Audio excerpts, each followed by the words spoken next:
மலையாள சினிமாவில் முக்கிய நடிகையாக இருப்பவர் ரீமா கல்லிங்கல். அவர் தமிழில் யுவன் யுவதி படத்தில் பரத் ஜோடியாக நடித்து இருந்தார். தற்போது அவர் மலையாளத்தில் மட்டும் கவனம் செலுத்தி வருகிறார். தீமித் ஆப் ரியாலிட்டி படத்தில் நடிகை ரீமா தென்னை மரத்தில் ஏறும் காட்சிகள் இடம்பெற்றுள்ளது. இந்த போஸ்டர் வெளியாகி ரீமாவுக்கு எதிராக சமூக வலைதளங்களில் டிரோல்கள் எழுந்து வருகிறது. இதுகுறித்து ரீமா கல்லிங்கல் அளித்த பேட்டியில் கூறியதாவது: படத்தில் தீவில் எல்லா வேலைகளையும் நானே செய்து தனியாக வசிக்கிற பொண்ணு கேரக்டர். படத்திற்காக தென்னை மரம் ஏற கற்றுக்கொண்டேன். அங்கு சிக்ஸ் பேக் உள்ள ஒரு பையன் எனக்கு தென்னை மரம் ஏற கற்றுக் கொடுத்தான். பல நாட்கள் பயிற்சிக்குப் பிறகு நான் மரம் ஏற கற்றுக்கொண்டேன்.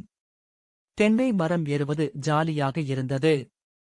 படத்தில் சவாலான காட்சிகளில் நடித்துள்ளேன். விமானத்தில் இருந்து குதித்திருக்கிறேன். பாம்பை கழுத்தில் போட்டு நடித்தேன். இது போன்ற சவாலான கேரக்டர்களில் நடிப்பதற்கு எனக்கு ரொம்ப பிடிக்கும். இவ்வாறு அவர் கூறினார்.